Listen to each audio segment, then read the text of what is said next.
What's going on, guys? Welcome back to the Game Time Discussions. I'm Emery Cuzzy. I'm sitting here with Cameron Selby, and we're joined by Dustin Zimmerman. We are very excited to be putting out our big board top 50 prior to the NFL Combine coming up this next weekend. So, a lot of stuff to talk about. I don't really, have a ton of intro, but if y'all have anything to say before we get going, let me hear it. Yeah, we're fresh off our first mock that we released this past weekend. It's had, a killer start, over 500 views so far. But if you haven't viewed it already, please do, make any kind of comment that you want to, discussion points. We love to conversate with everybody in every video that we do. That's something that we want to improve on. And going into year two, that's just something that we're really striving to do, is just being very much interactive with you guys. And then also we're on the road to 250 subs. Yeah. So, gained a good amount this past week. So if you have not already subbed and you would like to continue to join this community and have these conversations going forward, please leave a like, sub, all that good stuff, and we'll just keep on keeping on. Absolutely. Dustin, you got anything? Yeah, this one's just going to be a little bit different from our last one. Last one was real informative based. This one's going to be more conversational. We're going to pick each other's brains on some stuff and kind of get more in the nitty gritty rather than the rankings or placement for every single person. Oh yeah. So like you said, it's very early in the process. People are going to go up and down on this board, but we're going to start off with some of the guys that could make their way onto the board. They just missed it. This is the offensive side of the ball. There's 6 guys up here that really. I've seen them on other boards be in the top 50, but we were just like, when the rankings came out, it was like, hey guys, I had to text y'all and be like, hey, I have these guys, and I'm like, who do y'all think should make it based on what you've heard or what you've seen? And so we had narrowed it down to 8 guys, I believe, left, and then we did a poll to see who would make it into the top 50. Well, some of these guys were on that poll and didn't make it, but these are all guys that are basically on the outside looking in, right there on the edge. If you just kind of look through this group, like, some of these guys are going to really make or break themselves when they go to the combine. Trey Harris, a guy that is one of the hardest guys to scout in the whole draft class because of, he runs a Lane Kiffin offense, but he was really good at it. So is that going to be able to help him when he goes to the pros?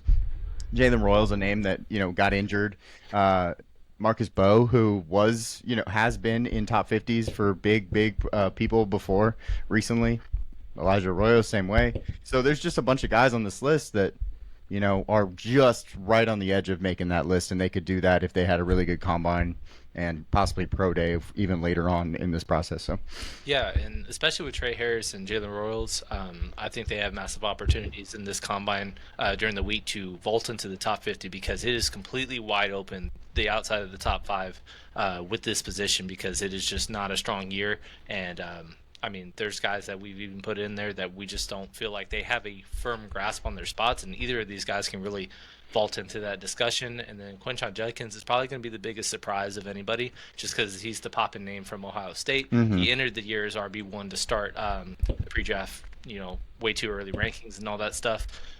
We like him, but he's kind of I guess, has an issue with just it being such a strong class. Yeah. He's not the most athletically inclined, I guess, so to speak. So polarizing of a prospect in that regard. Just he is productive, he's solid, but he just isn't going to wow you at this combine, at least athletically.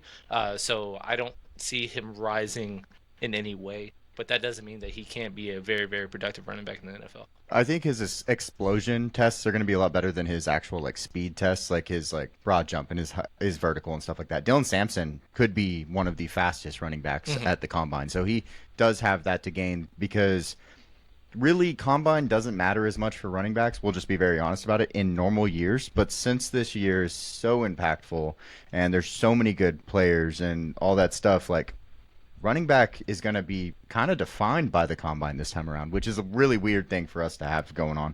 So, and then one last thing on this, at least, page. Elijah Arroyo was one of the big winners of the Senior Bowl. Mm-hmm. He was announced today that he will not be participating in the combine, which I think that's kind of a blow, just because I think he just could have kept on trending up and up and up in another strong position. But because he was one of the biggest winners, then the name value was there to have him further, enhance his value. And so that, I don't know if it'll be a setback, but it'll at least kind of stunt his rise a little bit. I would have expected his 40 to be pretty quick. He's a really good field stretcher, so that is a pretty big hit because I think he could have been the top guy at the combine for his overall 40. Mhm. Dustin, do you have anything to add? I'm always a big fan of the underdog guys. I'm excited to see what Jalen Royals can do. Guy with a ton of athleticism, and he's one of those guys that obviously doesn't have the film from playing like SEC competition, like some of the other guys we've talked about here, Mm-hmm. or Big Ten competition, or name your Power Five conference. So could be a big day for him, show off his athleticism. Yeah, I know Jalen Rose did have a massive day against Boise State this year. I think he had like 200 and something yards. Mhm. It was either 180 or 200, but I can't remember off the top of my head. But so he has played, at least in those games where he played somebody good, he did well. Going to the defensive side of the ball, I was actually, looking at this list. Some of these guys, I was like, oh, these guys are definitely top 50. And then all of a sudden, I just kept putting names, and I was like, shit. Okay, I guess not, because like Princely Manmielen, like I've told y'all in the past, he could be possibly the best overall edge, like in just a pass rush, like who needs to win on a pass rush one time. I might Princely's up there as one of the top five guys to just say I need the best rush on this play. He could be that guy. So I didn't expect him to not make it. TJ Sanders is a guy that everybody loves. He just happens to be, really good at everything, not great at anything. And so sometimes there's just better athletes, better, and we'll talk about those guys because we do have a ton of D linemen in the first slide from 40 to 41 that beat him out on this spot. But it's like TJ Sanders is a guy, like if you get him in the third round, you're high fiving and jumping up and down type of thing. So another guy, and then some DBs that missed. Trey Amos, Savon Revel, a guy that only played 3 games this year and is a really big wild card in this whole process. I don't know that he will be at the combine because I do believe he's still injured. So that one, unfortunately, will not help him. But got a bunch of guys on this list that I think could, use a very good combine to improve their stock. Yeah, and I think just the epitome of both of these slides, both offensively and defensively, that's, what is that, 13 additional names Mm. on top of our top 50. So that just really emphasizes how strong day two is. Yeah. I mean, again, you're not going to see a ton of round one grades out of many of these guys. I believe we have 14, which, is kind of slightly below average on a typical year. But day two picks, or at least second round grades, probably 30 plus guys. Yeah. And obviously all these guys are worthy of being in these kinds of lists. All of these guys I've seen on at least one of these big boards that we've been following and along with. So yeah, a lot of good names, a lot of value. So if you do not have a ton of day two picks and you need a really strong draft, you really need to work towards, getting more and more because quantity is better than the quality up top this year. Mm-hmm. Dustin? Yeah, I actually don't have any comment. I mean, well, one, I'm excited to see Xavier Watts. He had a great career at Notre Dame, winning, what was it, Defensive Player of the Year 2 years ago. Was a little bit banged up, but still had a solid year this year. I had a question for you specifically, Emery.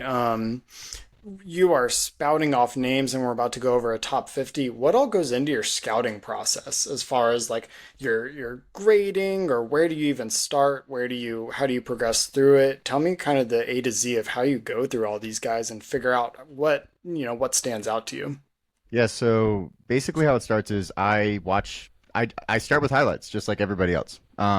Normally what I do is I do the highlights to kind of give myself an idea of like this guy's probably in the top 5, and I'll just start placing them. I'll start ranking them through highlights.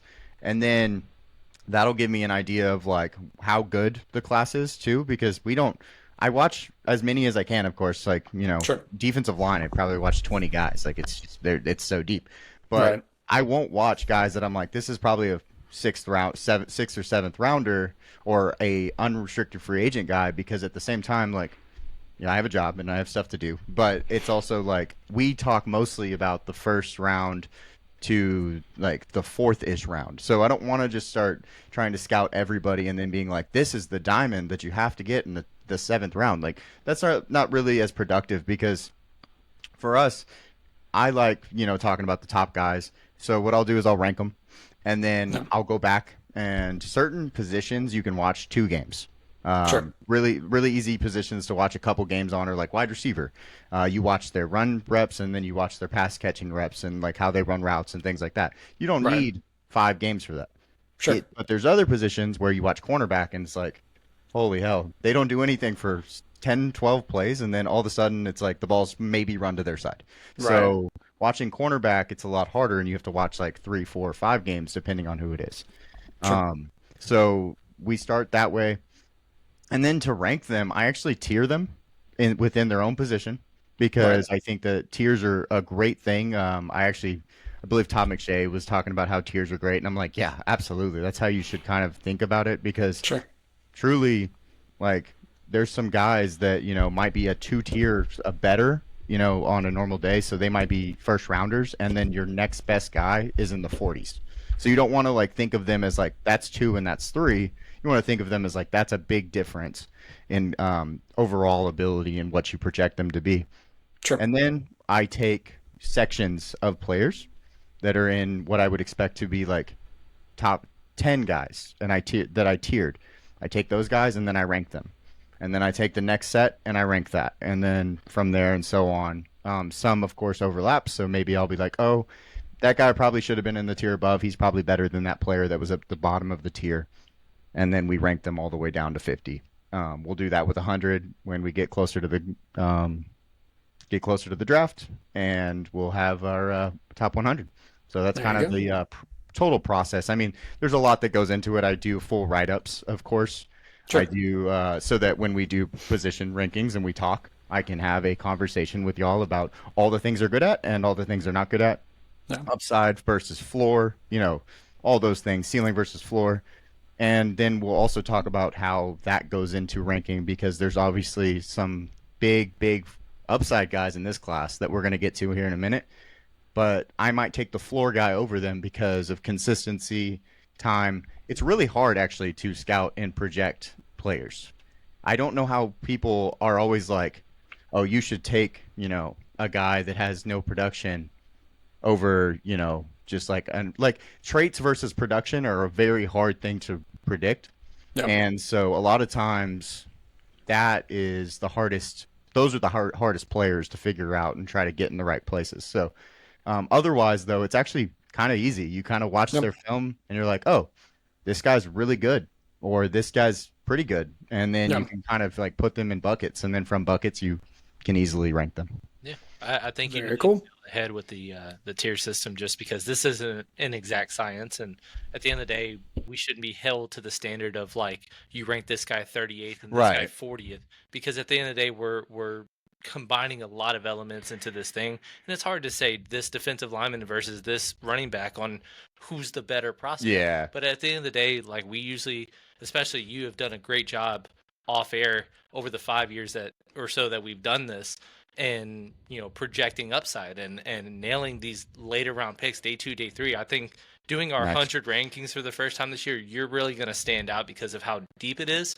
and how I think you're going to hit a lot of these guys, in which if we're lower or higher, I mean, we're not going to bat 1,000, but Right, right, I of think course. I feel very comfortable with the way that we've gone about things, and the success rate, and compared to others. Well, I appreciate that. I think my favorite pick of all time that I was so happy about and got right was Max Crosby. I mean, and Cam, we were still in college, and Cam literally had a situation where he had a class that had to do an interview for anything. And I believe obviously you did sports, we did football, and he asked me what my favorite pick was in that draft class, and I said Max Crosby, fourth rounder, Eastern Michigan.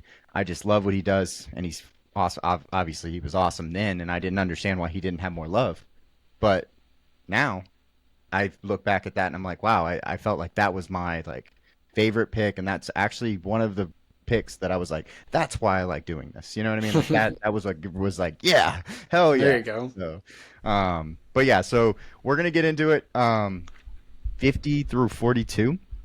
I'm gonna switch over, and we kind of there's a few things that you look at in here. We'll talk about the quarterback stuff last, of course. But Cam, I know that Matthew Golden kind of stood out to you as one of the guys on this list that was much lower Daniel Jeremiah currently has him 22nd, and we have him 44th. So that's obviously a big difference. So Yeah, just with Matthew, and this is coming as a Longhorn fan that's watched a lot of game, and I know, this year because of the receivers A.D. Mitchell and J.T. Sanders, and then also Xavier Worthy all going to the NFL, there was a big gaping hole in hmm production, and Isaiah Bond was expected to fulfill most of that workload, which he's also in this class, and obviously he has dropped a ton. Shocked that he even went into the draft based on his season, but that's besides the point. Matthew Golden actually in the big games had stepped up the most, and obviously statistics aren't going to rival some of the guys that you'll be comparing and contrasting to because he wasn't a true number one on the team. But my thing is he is being elevated into the tier of Luther Burden and Ibuka. Emeka Ibuka, hmm and both of them with the hype and the track record that they both have. Obviously, Ibuka, multi-thousand-yard receiver, as a number two essentially option all every year because of the guys that they've pumped out over the last few years, and then with Luther Burden and his upside as a Twitch guy, Yeah. it's really hard to envision him being any kind of possible high end wide receiver two or even wide receiver one. Yet we're seeing a lot of mocks having him go before one of those guys. hmm And I just think, like you said, this is kind of a tier system in itself. We don't think that he really belongs in that said tier, and he's really kind of hanging on the edge of this top 50, whereas other guys could really surpass him with great performances, like I mentioned previously. Yeah, and he is our wide receiver five, which is right, which is the next receiver after those two guys, because you have Tetaroa, McMillan, who we'll talk about later, obviously, and then of course Travis Hunter. So he is the fifth guy. There's just a bigger difference to us than what some people have. Daniel Jeremiah has him wide receiver three. Some things I want to just kind of talk about though is like the reason I think these rankings are getting higher is because he finished the season so well. Right. Yeah. Georgia, Arizona State, Ohio State. All three of those games, he played the best of his career in those three games. Even PFF grades show that. But there's some things, of course, that he does well. I'm not going to say that. And I've seen his biggest comparison, and I'm not on board, but whatever, is Stephon Diggs. People are comparing him to Stephon Diggs, and I get it because what they're trying to say is he's a great route runner. But I don't know that he's obviously the route runner that Stephon Diggs is or was when he came out. And I also don't know that that's actually what his game is built on. I think he's more of a speedster kind of guy. But there's some things that worry me. He doesn't block well, and then also he has issues versus press. So with hands on and stuff like that, that type of stuff is what the NFL is going to do to him. And he's just, to me, he's mostly a vertical threat at the next level. I think he's a wide receiver two. I do not think he should be a first rounder with wide receiver one type of grade.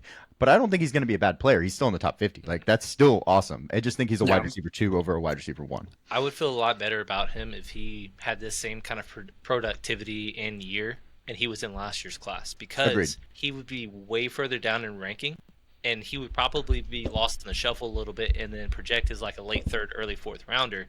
And in that regard, hitting a value type of pick when you're obviously going to see guys being missed on by doing intangibles traits and productivity and how deep that class was last year, we already can kind of see some of the guys that were just like, ooh, a little nervous about the trajectory of their career, or guys that have really stepped out and thrived in the value. Like Jalen McMillan was a guy that stepped up when both receivers, Chris Godwin and Mike Evans, went down, and then all of a sudden it's like, yeah, that's why we liked him, but he was wide receiver 20 for a lot Right. of people. So if he was in that range, I feel like I would be more comfortable, but it's just where he's being projected is really what's giving me cause to pause a little bit. Dustin? I really liked what Matthew Golden did, and I like what Cam said about. I think it was Cam, whichever, or maybe it was you who said he ended the I'll take season really well. Sure. I can't remember who said it, but I mean, you both agreed. I mean, and I agree. He ended, throughout the season, it was one of those. I kind of expected more like Isaiah Bond to keep taking over and be their true wide receiver one. And then by the end of the year, especially into the playoff, it was pretty evident that Matthew Golden was really kind of taking over and transitioning to being their better or wide receiver one. So, I mean, shout out to him for rising up the draft board, raising his stock so much throughout the second half of the year. Kind of Yeah, came out of nowhere for opportunities. me. Opportunities. Another guy that I think this was the guy I was going to talk about is Derek Harmon. Yeah. He's defensive lineman number 5 for us. Yep. He is our obviously 42nd player on the board, and he was Daniel Jeremiah's 26th and defensive lineman 3. Just to put that out there because, some players, are seen a little bit higher than others. And, I almost put Alfred Collins ahead of him. And that's one spot. You can see where they're at. I mean, it's Yeah. Texas, Alfred Collins, and then Derek Harmon one ahead of him. Um, my problem, I guess, like, I'm going to, go through some stats, of course, because Derek Harmon was really good at rushing the passer. He played from the 3 technique to the 5 technique. He was a 17.6 pass rush win rate, and that's really good. He had 5 sacks, 11 tackles for loss. Solid, sure. He has pass rush upside. There's just my problem is I don't see him as a typical pass rusher, a natural guy that can pass rush. My question here, Cam, I have a great question for you. Okay. Last year we ranked very similarly to him: Tavondre Sweat, Darius Robinson, and Braden Fisk. Who would you take out of? First off, I guess if you had Derek Harmon on the board and you're like, okay, well this guy's 6'5", like, are you saying like he's just as good as those guys? Because I think that's kind of the range he should be in my personal opinion. Yeah, I mean, I think it was kind of a mixed bag of guys, at least those guys, because Darius Robinson, that's his name, correct? Yes. Okay, because we also have another Darius in this class as well. Yeah. But he was kind of a raw, just a lot of tools, but just not enough that was put into it. And I know that was one of the guys that was most concerning to you. Tavondre Sweat was a guy that we honestly really liked. He was the obviously heaviest guy in the class, and he was just a mammoth of a guy, plug and play guy as a defensive lineman for Texas. But there was off field concerns, and then just weight and unprecedented amount of weight and size and athleticism, and you didn't know how well that would translate. And then obviously Braden Fisk, very productive but just older. Yeah. So it's kind of one of those, like you mentioned, I forgot the name of the player, but that good at a lot of things but not really great at one specific TJ thing. Sanders, yeah. Yeah. And that's what kind of capped his upside to not be break into that first round discussion. But they were all drafted within 10-12 spots of each other. Regarding Harmon, like you said, he's kind of like similar to Fisk, but maybe he has a similar age. So that's just kind of where I think he really should be. And like you said, he's being projected a lot higher. Yeah. And so it's just kind of like, is it really warranted? And we're slightly lower on him, but we like him. Yeah. It's just he's just kind of right smack dab in the middle of a really strong tier at a very, very strong position. Yeah, I mean, you see Alfred Collins and then Darius Alexander. We talked about TJ Sanders. We didn't even talk about Joshua Farmer, but he's another guy. So, that's just real deep. And the next guy above him, I actually have a pretty good gap between number 4 and number 5. Because I think that, what that person does, and we'll talk about that person a little bit, but like I think they do their individual thing a lot better than Derek Harmon does. Because I don't know that I think he will end up being a pass rusher. Gotcha. Dusty, you got any kind of thoughts before we move on to what you want to pick up with this? Yeah, I was just gonna say that I said this before when we were talking about the Senior Bowl guys, is I like to see progression out of people. And Right. From Derek Harmon, he just continued to get better from 2022 to 2023, improved his tackle numbers, and then 2023 to 2024, improved his solo tackles, almost doubled those, and went from 1.5 sacks to 5 sacks. And then his PFF grade obviously followed with that. So I like to see that, and hoping with NFL conditioning and stuff, he'll just only continue to improve. Yeah, I think it might have a little bit to do with the fact that he left Michigan State and went to Oregon, because Yeah. it's a little bit of a different level of teammates, Right. and we'll talk about some of those guys too. Dustin, your Yeah. conversation, I want to hear about your stuff that you wanted to talk about. Yeah, I've said it before and I'll say it again. I'm still high on Jackson Dart. I don't care how many interceptions he throws in a row against Florida. Coming into this year, he was my QB1. He obviously did not live up to that as much as I was hoping. Looking at the PFF grades, he's right below Cam Ward, which I know we'll get to him in a little bit. I just think he's going to be one of those guys that can have a big combine and it can either make him, move him up to that round one area or create a lot more questions about him and mysteries. And I just want to hear your thoughts on what he needs to do at the combine to either, do you think he needs to just, do well enough to maintain, or do you think he can rise up? Well, I don't. So Jackson Dart, we did like a lot, and he was on our original summer scouting video that we did. And the big thing with him is like I actually think he did so good this season that he made things more uncomfortable for everybody. Sure. Because after people started watching his film after the season ended, it was like, oh, he could be in the same conversation as Shooter Sanders, and that was not a previous, kind of option. Um, so I actually thought that he did well. He was first team All SEC. He had the number one passer rating, which QB ratings are not as good as QBR, but we can still talk about them. He had 180.7, which was first, which is awesome.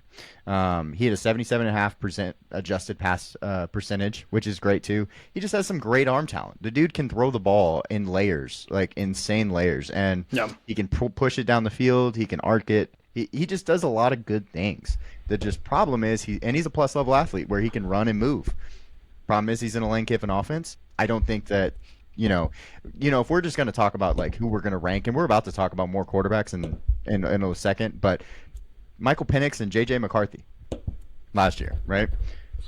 It's like the upside versus the floor conversation with Jackson Dart just is so big because I think with Jackson Dart, you could look back at this draft and be like, damn, we should have taken him first over Cam Ward because he does have certain intangibles that allow that. But there's such a floor issue, but he's only 21. So it's like Yeah. there's so much time to learn. And I guess if I'm going to take a chance on a player, I'd take my chance on Jackson Dart and try to hit a bullseye. Yeah, I just want to point out how insane 10.8 yards per throw is. It's Just, ridiculous. I mean, Yeah. as a comparison, that's a full, almost yard and a half than Cam Ward, who was slinging it as well, and then Shadur Sanders, that's a full 2 yards higher. Yeah. So yeah, he just knows how to spread the field. He reminds me a lot of a Zach Wilson-esque Right. prospect, where it's just he makes all the highlight throws, but can he do the check downs and the easy things well? Because at the end of the day, NFL, you're only really going to work out and have a long sustaining career if you can do the easy things right. Mm-hmm. And somebody like Anthony Richardson, who has a better completion percentage throwing it 50 yards downfield than throwing it 5 yards out, Yeah. it's very puzzling. That's why there's already conversations after just a year and a half, essentially, as a starter, where they're potentially either moving on or having to reassess that, which you never want to see as a top 5 pick. With him, I don't think he'll ever rise to being top 5 status, but because of the opt-outs and stuff like that with his combine, he's already announced that he is going to throw during the combine. Good. I don't think that there's anybody that could turn more heads than him, just because of the fact that his range of outcomes is just so wide, and all of the like I said, there's so many names within the top 15 that actually could use a quarterback, even if it's holding his clipboard for a year, like he probably should. I just think he's just all over the place, and if he crushes at the combine, I said in an earlier episode where I could see him jumping into the top 15, which nobody really has him even in the first round of mocks right now. I'm still a little hesitant on just completely putting the hammer on that, but he's still capable of doing that, and I just want to see it pan out for him. I know we released our mock draft recently, and if we went back, I have a really good feeling we would have put him in the first round. It could have been the end of the round trade up, like we said last year with Michael Penix. It could have been in the top 15 because, like you said, there's a bunch of teams that could use a guy that could just hang out for a little while. It's just one of those things that's really hard to figure out because I think he has all the talent. And I was big on Zach Wilson because I thought he had all the arm strength and all the arm talent. But he's very young mentally. Mm-hmm. I don't know that I think Jackson Dart is. I think he's actually a little bit more savvy, I guess is the best way to put it, because he has started for so long. 3 years is a long time to start. So I'm actually, this was one of the harder players to rank because at first I was like, well, he could be against Shadur. And I know a lot of people are going to hate that take. Like, oh, you can't say that Jackson Dart's above Shadur. But, like, Shadur's not going to break anybody's, not going to do anything special. Here, let me actually because we're about to get into that Yeah, conversation. Yeah. So why not? Let's start that. it's a good transition. Where is my mouse? Let's see. Here we go. All right, let's go to the next set because Shadur Sanders falls at 40, and 40 is, and we talked about JJ and Penix last year. This is the same range they were in. I think that Shadur is behind them just as a quarterback prospect, but he's right here at 40. Cam Ward will give away because we're going to have that conversation too, and he's at 32. We did not put him on this slide. He's at 32 though, so it's coming. Yeah, I was about to do a little bit of a spoiler alert, but yeah, I'll just kind of take the reins. Essentially, both Cam Ward at 32 and Shadur at 40, much lower than you're going to see on every big board. But we both think that, or we all think rather, that it's justified and warranted. Like, I think people, when they do big boards, one of my complaints is that they do positional value way too much, whereas a big board is just straight up a prospect. Power, yeah, And talent. just how can you do reflective based on your position to others in the NFL at that position? Sure. And it's like, just because Shadur, like, usually if you're just gonna say top 5 pick lock for somebody like a quarterback, that guy should have the expectation of, if he never becomes a top 10 player at his position, he's a bust. And I can't confidently say for either guy that they have a floor of a top 20 quarterback, let alone top 10. So that's the big thing that we want to elaborate with these two guys and how far they are. Maybe we're being a little too harsh, but at the end of the day, it's not. When we do the what would we do mock, it's going to be a long time until those guys come off. I'll put it that way, compared to the regular mock drafts that we'll do. But Shadur and Cam Ward both have, or at least Shadur has announced that he won't be throwing at the combine. Cam Ward, he's not expected to throw at the combine. Right. Usually, a lot of people would say, oh, why don't you want to compete? Well, at the end of the day, it's a camp decision. It's not a specific individual's position. But usually, when people opt out of combines, like you see Ashton Jeanty's going to, Marvin Harrison. Marvin Harrison last year is what I was going to say. Jaden Daniels and Caleb Williams at the same position both did not. Well, those two were top 2 locks at positions where basically they knew that they were going to go to the teams they were going to. Neither of these guys are locks for. They're basically locked into QB1 and 2 by default. Mm-hmm. But none of them are locked into teams or situations. Right. They're talking themselves into being, hey, don't pass me up I won't be there at X spot. And at the end of the day, there's basically QB needy teams in every spot except for 4 and 5 in the top 7. But I'm not necessarily convinced that any of them really truly are locked in on either of these guys. And I think it would have been a big deal to have either of them show out. Mm-hmm. My concern, pessimistically, on somebody like Shadur is I don't think it would have panned out for him, because I think he might have been outthrown or outperformed by a Jackson Dart. And that only, I don't know if that Tyler means Schuff. Yeah. What about Tyler Schuff, man? Yeah. And at the end of the day, I don't know if something like that hypothetical would make them flip in terms of QB Right. ranking, but it'll certainly make Shadur drop out of the top 5, even top 10, because guys are like, hey, I don't need to force this when I can do this later on, or fringe trade back into the first round for somebody like a Jackson Dart. So you think it's a good idea for him not to throw? Yes, for Okay. Shadur Sanders, because I would predict or anticipate that it wouldn't be his strength.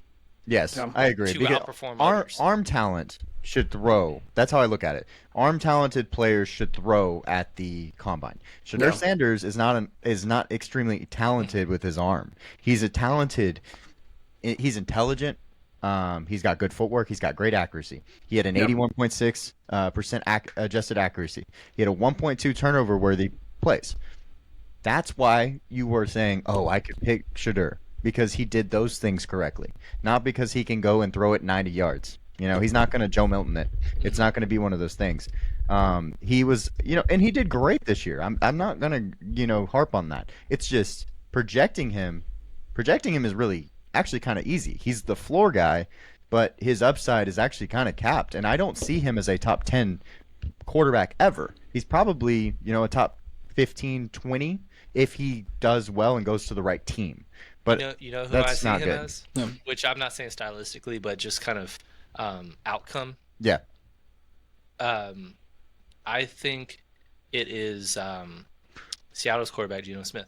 That's fair. I completely And get Yeah, that. he's a former guy absolutely. who, lit it up at West Virginia, vaulted himself into the top 10, went to the Jets. It was an Right. absolute disaster because not only bad situation, but just there was immaturity issues and all that stuff.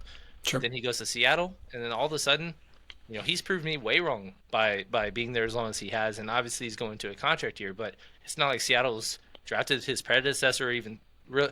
I mean, there was flirtations with them and Anthony Richardson, but they haven't drafted anybody that's going to threaten his position. Right. And he's Yeah, of coming off course. another strong season, just 10-7 last year. They missed playoffs on a tiebreaker. So Shadur, I think, like you said, hit the nail on the head with the floor. I think he can be just serviceable, Hmm.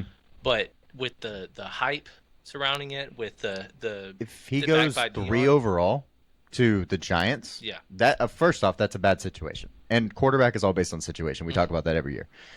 But also, he doesn't have the talent to play as a number 3 overall player. mhm, It's going to be bad in a bunch of different ways, and I kind of feel for him in that, but he also of course does it to himself, how he answers, and you get on this about how he answers certain things at for press conferences and stuff. So I get it, and I just feel I will feel for him because he's not going to go to a situation that's going to help him in any way. He's not going to yeah. get better in any And way. then like even the Giants' point of that being a heavily considered spot, a lot of Hmm. people are putting quarterback, one of them, to the Giants at 3. I don't think he's capable of doing what Eli Manning did. And Eli Manning was a non Hall of Fame talent that had Hall of Fame moments Hmm. because of his maturity and ability to just the media not getting to him and just being able to. But you look at the numbers, you look at his accolades. He doesn't have anything to warrant going into Canton, but he beat Tom Brady twice. Yeah. And with Shadur Sanders, I think he would have a similar outcome as Eli in terms of statistics, and I don't know if he would ever have those kind of Hall of Fame moments to warrant being a hit at that position. Yeah, absolutely. And then Cam Ward, Yep. who Yep. actually is very arm talented and Yep. has all of that moxie and is a gunslinger, is what we like to call them. First team All American, athleticism for the position. I wrote this down. It's amazing. He is the elite improviser. That's what he makes me think of. And Yep. one thing that me and Dustin talked about all year long is Miami not being very good, but winning games. And it annoyed the crap out of us. And it's okay because that was a direct situation where I'm like, I would rather have Cam Ward because he goes and he wins games. Yep. At the end of games, he always gives his team a chance. He always makes the other team uncomfortable. And that's why Cam Ward is the number 1 overall pick. It also has a little bit to do with his arm talent, obviously. He can throw the ball 50 yards on a dot, and he has a lot of arm angles that are very uncomfortable and weird. He even throws arm angles that he doesn't need to sometimes. He's like, no one's in front of him, and he still throws it weirdly. So, but he is a gunslinger, and that's why Cam is going to go above these other guys. Yep. But And I think he could have solidified that with a strong combine performance. yeah, I fair. don't think he, based on the way that he plays, because you said elite improviser and making situations and stuff, his release and stuff like that, even if it's slightly inaccurate, just the release of quickness Yeah. that he has, just showing that is just like, okay, this is why you're probably not just a 1A, but you're truly the QB1 in this class. Now, how high are you going to go and just nail the rest of that and let the chips fall where they may? Yeah, and I'm sure he'll have a pro day with all the guys like Elijah Arroyo who opted out. Xavier Restrepo probably opted out if no one else is going from the team. But what do you think, Dustin? Who do you like? How do you feel about these quarterbacks? Since your original topic was Jackson Dart. Yeah, I prefer Cam Ward over Shadur, and it's for the exact same reason you said, his closer ability. We talked about it so many times last year, at least, 5-6 weeks. We go, Virginia hey Tech, guys, Miami almost Cal. lost. Like, Virginia Tech, and finally, what was it, Duke? I was just So kidding. just Which one? insane. Oh, And it got to the point where it was like, okay, if Cam Ward is even down by 2 touchdowns, I'm not worried because it's Cam Ward. And again, you said some of the targets he had, Restrepo and Arroyo being big ones, but he's just insane at closing the games out. I think Shadur has a ton of talent. I think Cam Ward just has more talent and makes better decisions than Shadur does, for instance. I would take him over Shadur. do wish we were getting to see them both at the combine, but also I agree with Cam that I think there's almost no benefit to Shadur being there, uh, Yeah. based on the predictability of what would happen. I Well, there's a massive benefit in the interviews and right. the non-off Well, non-field yeah, I activities, guess the which field, the totally drills part. He's doing. Yeah, he yeah, is going to be a part of that. Yeah. just the drills. Yeah, Yeah, like I said, I think that he's kind of one of those things that it's like Marvin Harrison. You brought that up earlier. He was our, wide receiver one and overall one prospect, and obviously that's very, very debatable after his so-so rookie year, and then Malik Neighbors doing what he did, and then Brian Thomas and several Of course. others that killed it. But at the end of the day, Marvin Harrison isn't the most athletic, and he's not the most precise route runner. Well, Rome had the route running, Hmm. and Malik had the insane athleticism, so he was going to be at least wide receiver two in both of those categories. So that was only going to make his stock drop, or possibly make Arizona have second thoughts and go with one of those guys. So that's why he opted out. So, kind of in a similar regard to Shadir, you just kind of pick your battles, kind of thing, is why I think it's not the worst decision. Yep. All right, Dustin. Let's talk about an A&M guy. oh Let's hear it. yeah, let's. Oh, you. It's only been positives. So our boy Shamar Stewart, who continues to make his way onto these videos. Uh-huh. We have him at 33. He's the seventh overall edge, I believe. We have him at. Yeah. Yeah. If Um, you don't include Jalen Walker as an edge, if you do, he's 8. oh well, yeah. So Shamar Stewart. I mean, so I'm really interested to see what happens here because I think he's this high. I mean, we've hit you know, hammered that he did not have a good year. He did not improve production. He didn't impress on tape, as far as his actual game tape goes. But then you look at his the Senior Bowl and how he does in drills, and his athleticism just makes you jump out of the chair and go, wait, what happened all season? He's this athletic, this good. He's one of those guys that I think he's going to get a big boost from the combine because he's such an athletic freak that's he's going, I think at least he'll shine here. I want to hear your thoughts and how much you think like recency bias of the glitter and gold that comes from the combine drills right before before the draft versus his game tape. I don't think he'll move very much on our overall big board, no matter what. And that's kind of telling. He could even drop if Sure. someone else has a good day. And I'm like, that was surprising because I'm not going to be surprised by anything Shamar does. I'm going to Sure. be like, yeah, he jumped 40 inches in the vertical. Big whoop de Yeah. doo. I'm like, he could jump. He jumped 11 feet in the broad jump. Okay, like it's not going to surprise me. Right.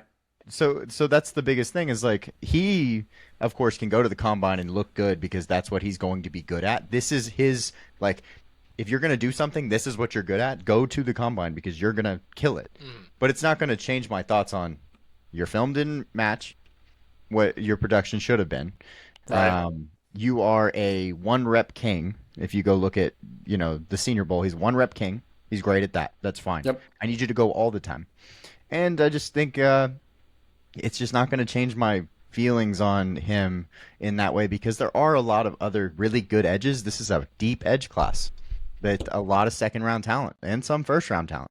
So I'm not going to just be like, Shamar, you're going to move up a lot because you ran a 4.5. Like, it's probably not what I want. What I'm going to do is all. Yeah, and also I don't think there's another position. It's pretty quite clear with the combine process and all that goes with it. A single position that helps or hurts itself the most Mhm. than somebody like an athletic edge. It's made guys that have been not even close to a top 20 pick vault into the top 10 a lot of times recently, and it's a polarizing position that is filled with a ton of busts, and it's just because they gambled on upside. And a lot of these guys, more often than not, that did not pan out were these athletic freaks Mhm. that it's like, okay, well, they didn't really have the production, but you're really just kind of banking on, hey, they're going to figure it out. It's not like that's a terrible strategy because there have been some hits, but like you said, in a deep class at edge, and it's not like other than Abdul Carter, there's not really one that is really firmly grasped being the edge to, even though You're right. Yeah. even though we have ours. Like it's not like there's a consensus. Sure. Even throughout the top five, there's guys all over the place, and he's in the majority of people's top five. So it's kind of one of those things that we just kind of anticipate him becoming a top 15-ish pick because of his athleticism. but we're just a little hesitant on buying that stock right now. No. Absolutely. And to me, and I think there's just some other guys I'd rather bet on upside for, if that makes sense. Like I'd rather bet on Donovan Ezraku, who is going to be an outlier because of No. his height. Like he is, he's an outlier because of his height. And 6'2" edge rushers don't win that often. But I bet on his stuff. So he's a couple of spots back, but he could end up being ahead of Shamar. Jordan Birch, who's not getting talked about, is at 37 there. I bet on him and his 5-star freakish athletic ability, and he's not even getting any talk. So I'm just going to bet on who I think is, if we're going to do a floor versus ceiling conversation, there's certain guys I'd rather have than Shamar. And Michael Williams is going to be one of them, and we'll talk about him in a minute too.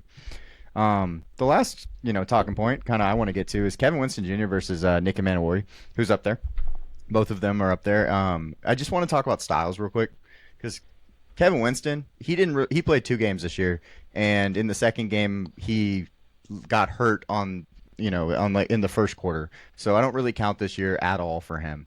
Sure. But last year, he had a 90.6 run grade. He had a 0.0% missed tackle rate, 86.8 coverage grade, length, frame. He's 6'2", 205. It's not like he isn't a box player. This is one thing. This is something we're going to get talking about with Nick Manowari, who's 6'4" and massive. And everybody wants to say like he's, this new style safety, Kyle Hamilton-esque. Well, I'll tell you right now, I don't think Nick Manowari can play anything like Kyle Hamilton because I don't think he can play cover 1 and cover 2 and play in the middle of the field and try to, go sideline to sideline. I think with Nick Manowari, it's who I think his like real upside is Jock. Jeremiah Wusu-Koramoah. I think that if you're just like, I want a Jock in this class, this is him. This is like if you want to go try to find that style of player, I would think that Nick would be that. While I think Kevin Winston can actually play cover 1 and cover 2. It's just he was injured, so he's actually lower than I probably want him because he was one of my favorite safeties in the during the summer, and he did all the right things. He needs more production, if anything. He was 2 touchdowns to only 1 interception. That was where he kind of like lacked, but it was busted coverage rather than just getting beat on a deep ball or something. It wasn't that. He has elite athleticism. Both of them do. So it's just kind of the conversation of what kind of player you want because these guys aren't the same. And I've seen Nick Manowari much higher, and Kevin Winston is unranked. So that's just kind of uncomfortable for me because I'm like, this guy's good. What are we doing here? Yeah, just another one suffering injuries, but it's like it seems like he's suffering way more than others are based on draft stock right now. Right. Right now, there's not a single big board you'll see him in the top 50. A lot of them he's outside the top 60. And I'm even looking on NFL Draft Buzz, which is just a generic list to just have a bunch of names. He's 104th. Yeah. And it's just like he's by far right now our highest positive differential, and we're just trying to emphasize like, hey, he's absolutely legit, and you need to know about his name. And so at the end of the day, maybe he ends up not being the 34th best prospect, but right. You feel just very, very strong about his abilities as a safety, and we think it's going to be one of our favorite value picks wherever he goes on day 2, and if he falls in day 3, even better. He Dustin, and you're the doctor here. You're the he had a partially torn ACL. Yep. In week 2 practice. It wasn't even during the game, but I know that he played in the game. And then had to come out because he was so much. It was hurting so much. Believable. So just kind of explain, the timeline and everything that comes with that, I guess. Yeah. So, I mean, we used to think of like a torn ACL as, all right, guy's out 9 months to a year, and he's probably going to be a shell of what he used to be. Over the last probably 15, 20 years, we've really seen quite a few guys who have a torn ACL and then come back and look just as good, if not, very close to what they were at. Nowadays, you're still looking at that 7 to 9 months more than likely.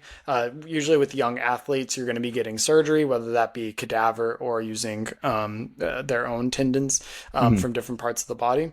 But with rehab and physical therapy, these guys are returning just so much faster than they used to and getting back up to speed and not losing a whole lot of what you would have expected, aside from that time they would have spent, training versus recovering. Um, what's to put to perspective, someone getting a total knee replacement, talking about arthritis and stuff later down the road, they're walking in the hospital the day of their knee replacement now. So just imagine you take someone who is having it from old age and arthritis and whatnot to this is a college athlete. Their body's already primed for recovery as it is. Of course. It's very interesting. I love with how well he did last year that we have him as high as we do, and we're assuming he's able to bounce back because I think he will. I've been wrong over the last few years on a couple guys that I thought wouldn't bounce back, and I'm finally realizing with new literature and stuff how well these guys are recovering nowadays. Yeah, I love being bullish on some players, and this is one of the guys I want to bet on. I Yep. was really high on him coming in, and we didn't. Benjamin Morrison is a guy that had an injury this year, and he's much lower on this list because he has some like actual like on film issues that I was like a little bit lower on. Sure. I don't really see as many with Kevin Winston. Kevin Winston is good at football, like all the time, Yeah. constantly. And he was decided as a team captain this year.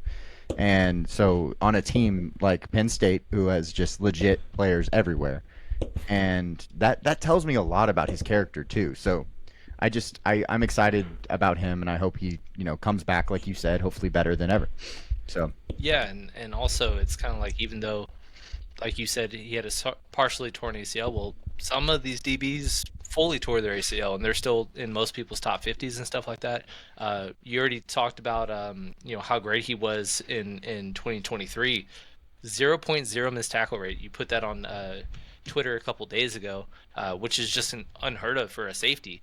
And then on top of that, you want to say, okay, well, how did he do in his one game where he played this year in its entirety? Well, he was the Big Ten Defensive Player of the Week with 12 tackles and a forced fumble. Wow. So he was on pace to have a very, very huge year, and obviously it was cut short, unfortunately. But at the end of the day, we feel very good about him. Whether or not he should have came out and Right. and return like what is the linebacker, Harold Perkins for yes, LSU, who's a first round projected pick, and then towards ACL, and he decided to come back because on top of that, he's also undersized and all that stuff, which obviously is not a problem for Kevin Winston. But yeah, he is somebody that we really, really like in this class. yeah. I mean, he was on pace for 15 forced fumbles. Believe that?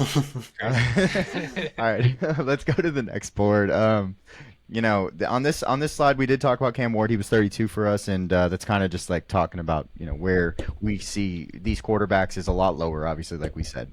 I kind of want to talk with the guy right above him in Travion Henderson. That's the guy that Cam kind of brought up to us, and originally Cam texted me and he was like, "Can you believe these reports on Travion Henderson? Like they're saying, oh, running back 3," and I was like, "Yeah, he's running back 3 for us too." Like I was like, "This is a guy, this is a real this guy's real." 21 15+ yard runs, 108.9 elusive rating, which is really really good, and a 4.43 yards after contact. This class is so good at running back. It's ridiculous. So I'll let you get into him. Yeah, with him, I think he has more to gain in his position than anybody else this weekend, because he is the fast guy. He is fast. He's basically like a Jamal Charles, and just can hit it home run on any single play. Obviously, he had a down year in 2023 due to in and out with, I believe it was an ankle sprain, which at the end of the day, that's just going to hinder a running back season in its entirety. But you can't really, that's not a long-term injury to worry about. We saw Saquon Barkley have multiple ankle injuries, and oh look, he just set the all-time record for all-purpose yards in the season. Jonathan Taylor had a very strong second half of the year after battling ankle injuries. Christian McCaffrey, all that good stuff. So with him, he's getting legit first-round buzz right now. He actually could go as high as RB2. And we don't think that that's necessarily unwarranted, because it's just basically stylistically which running back you prefer. But basically, the way that Jahmyr Gibbs rose into becoming the 12th pick out of nowhere, he's one of those guys that's capable of doing that, because he's already getting that buzz. And then just wait till he runs that low 4.3, 40, and then is able to show his pass catching work and stuff like that. And today, he is the perfect modern NFL running back. And so, yeah, it's going to be very exciting to watch him run, watch him participate among others because I really think he's going to thrive this week. Yeah, I want to say, Dustin, I believe the guys that you kind of talk about 1B style players. Yep. I believe they were both on your fantasy team this year, in Jameer Gibbs and Devon Achan. Yeah, Um, I complained heavily about it. yeah, but I'm telling you, like this is the next guy that is going to Yeah. do stuff like that. So Oh, let's hear what good. you have to say about him. Yeah, I was actually gonna say I was expecting Quinshon Judkins, and I talked about this back in our college football videos. I always expected Quinshon Judkins to be the guy coming when he transferred from Ole Miss. I expected him to absolutely go off on an even better offense in Ohio State, who is not Lane Kiffin's throw it, air it out all the time offense. Right. And then he did well, of course, played well, good PFF grade. But Travion Henderson, especially towards the end of the season, really seemed to take over that role and differentiate himself from Quinshon Judkins. I like what he brings to the table, how fast he is. His size is great. I don't argue at all with Cam that he could rise up into that first round and be a running back 2 or 3. And then a guy that I told Cam I was really high on before we saw the Senior Bowl, Gray Zabel. And I didn't expect him to do this well. Don't get me wrong. I was excited about Gray Zabel. Yep. Dustin, I know you wanted to talk about his Yeah. combine stock and what how it could rise, but I want you to give a little background on what you think of Gray Zabel before we go into that. One word, dog. Simple as that. So you got a big old boy, North Dakota State. We love those. He's an underdog. Went again, North Dakota State, played FCS, and then he went out into the Super Bowl and absolutely dogged a bunch of guys. Just played just as well as all the others, if not better. Outperformed. I think you set my phone off every 5 minutes, basically, while if not more, while he was doing his Senior Bowl tape, because you just kept saying he's a dog, he's a monster, he's a insert adjective or noun here.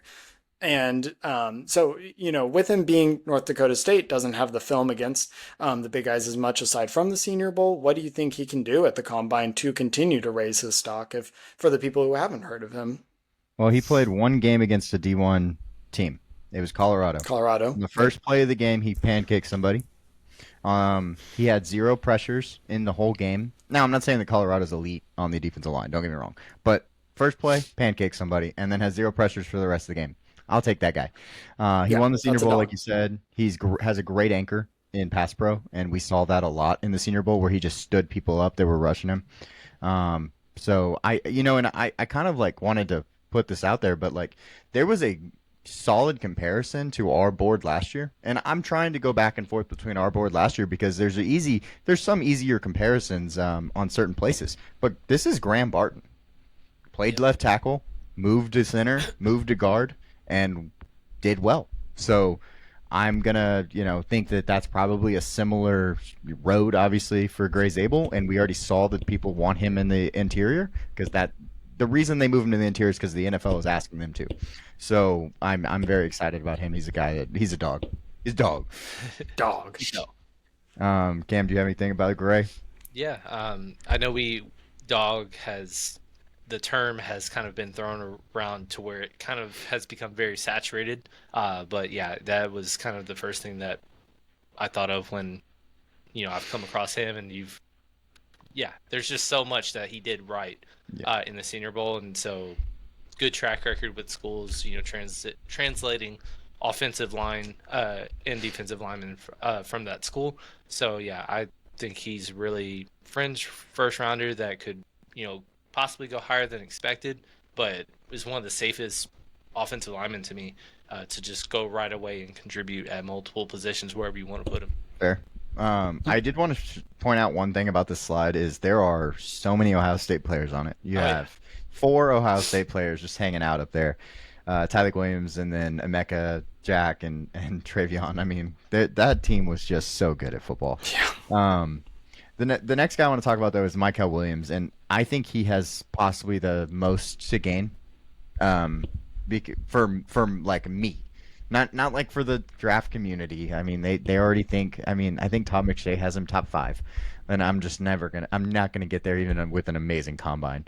But I do believe that Michael has the traits and the upside that I want to bet on over a Shamar. And so I do want to see that at the combine. This dude is physically imposing. So he is built to play right now. And he has athletic traits that are just uncoachable. And he's a production versus traits guy, though. He had 14 sacks in 40 games. He only had 11% pass rush win rate. So there are a lot of things I need to see. But I think if I'm going to project and I want to take a floor ceiling combo, it's Micah Williams over a Shamar Stewart. And I think that that's kind of in flux right now with certain people. They're like, which guy would I rather have? Well, I'd rather personally have at this moment Micah Williams because I think that he played a lot of 4-eye first off, and that actually matters. That means he's between the guard and the tackle, playing 4-eye instead of outside the tackle at 5 technique. And what that means is he's getting two people blocking him on pass rushes instead of just the one tackle or the tight end or like he's outside. But I think he can play even a wide 9. So those types of things make me excited about a player when I'm like, okay, at least he can move out. He has very similar roots, though, to, a Nolan Smith and a Trayvon Walker. So hopefully, though, he actually could get drafted lower than those guys. So maybe that even helps me feel better about his stock overall. Yeah, and I just want to point out, you said having the most to gain. I think that's more so with our personal. Yeah, It's more absolutely. so than any other player. Because I know I've already said Trayvon Henderson. Well, that's draft stock. Everybody's already high on him. You talk about Jackson Dart. That's not only draft stock, but a little bit of both. Right. Well, this is everybody's already in on him. If you watch our first mock draft, we had him at 7. So there's already people that love him and want to put him there, and we're just a little late to the party because we want to see a little bit more. But yeah, like you said, putting on combine performance, that's going to definitely vault him up, and might be one of the highest risers if he does, do what we anticipate. Mm-hmm. All right. Let's go over to the next page. It's going to be I believe it's 15 through 23. Yeah. Mm-hmm. And this page is actually a fun page because, and I know we talked about this a little bit, but some of these guys have an opportunity to jump to the next page. Right. Become first round draft grades, even fall out of this page based on how they do at the combine and stuff like that. So this is a very volatile area, and there's a lot of really good players. And some people even have, if we just kind of talk about a couple of them, T-Mac, the first guy up there on the board, he is top 5 for some people. Jade Barron, top 10 for some people. Jalen Walker is absolutely top 10 for a lot of people. So there's just a lot of variance in this group. So, let's get into it. Let's start talking about it. Yeah, like you said, a lot of people trending up, a lot of people, at least we are trending downward compared to consensus based on where they're presently ranked. Tedero was the one that jumped out to me because, you graded 14 first rounders and he wasn't one of them. And it wasn't like I was surprised that you didn't do that, but it's just how so many other people are convinced that he is was the really polarizing discussion, and that doesn't mean Tedero won't be a fringe top 10 pick or what have you, but I mean, we even see Daniel Jeremiah. I was also surprised that he matched our ranking at 15 with him, which I would assume that he would have a similar amount of graded first rounders as well. So at the end of the day, it's just kind of how you really want to treat him, because he's really kind of almost in a tier of his own, because like Luther Burden and Emeka Buka, some people put Matthew Golden in that range of just like, who's the upside guy that I want to bet on here. But Tedero is like, hey, no, everybody is putting him as a wide receiver 1, possibility. Travis Hunter's kind of a guy, hybrid player in his own. So I don't really necessarily consider him in the, like, if I'm going to rank wide receiver tiers, because Tedero is a true wide receiver. He has the build, he has athleticism. Obviously, he went viral before the season started with his like between the legs catch, and everybody's really been on him. His first game had 300 yards, but at the end of the day, he played on a subpar Arizona team. Still produced numbers, but at the end of the day, we just want to see if those translate, because some people are talking up like he has this certain ceiling, and I'm more convinced that he's kind of like a floor player.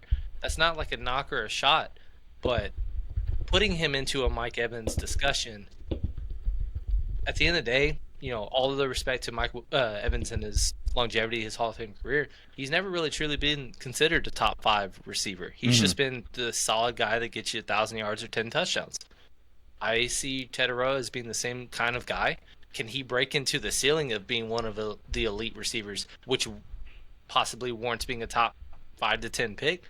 That's what I'm a little less certain about. Right. No. With T-Mac, my first, what was it, their first game this year, we were watching it late, whatever, 11 p.m., because that's when New Mexico, Arizona is aired. And Emery's dropping, hey, y'all watch T-Mac, watch Tetaroa, watch Tetaroa. The rest of us are still trying to learn how to say his name properly, and Emery's over here with full stats on him, and then he goes absolutely off, like Cam was saying. The dude's 6'5", 212, and can jump out of the gym and outmuscle pretty much any defensive back that they put on him throughout the year. I agree with Cam. I definitely see that Mike Evans build. I think, with the right development, potentially surpass that, but he's my favorite of the wide receiver prospects, again, outside of a Travis Hunter, because he's in a whole different level in terms of what kind of prospect he is. Right. I want to put this out there because I think this is very important. Is that Mike Evans is 6'5", 230, and those 20 pounds mean a lot. Yeah. And that's something that I think. Obviously, I think the build of Tetaroa could add that. But my problem with Tetaroa, he just doesn't have good long speed.